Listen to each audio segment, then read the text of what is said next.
Les listes et les numéros.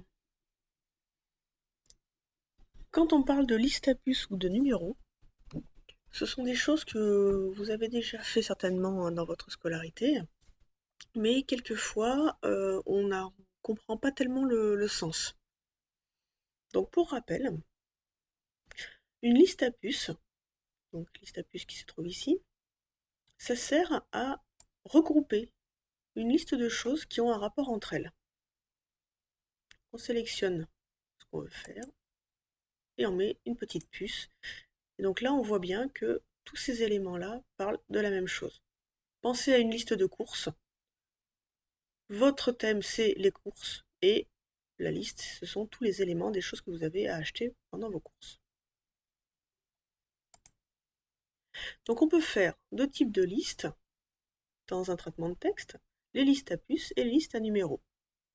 Ici, ce qui va nous intéresser pour nos titres de partie, ça va être de la numérotation automatique.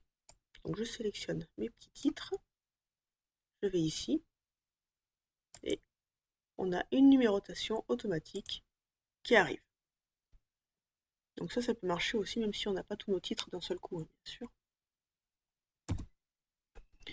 Donc vous voyez, l'intérêt, c'est que la numérotation se fait automatiquement et on peut ainsi écrire et les chiffres ne se décalent pas et on n'est pas obligé de les mettre à la main.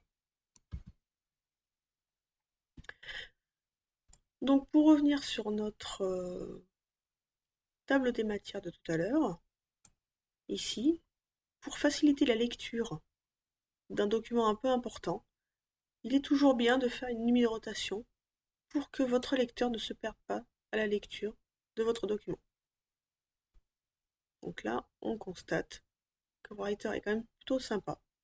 Il a détecté qu'on était en titre 2 ici de partout, et j'ai fait un changement sur ce titre 2 là, et il l'a répercuté un petit peu de partout. Vous voyez, c'est plutôt sympa.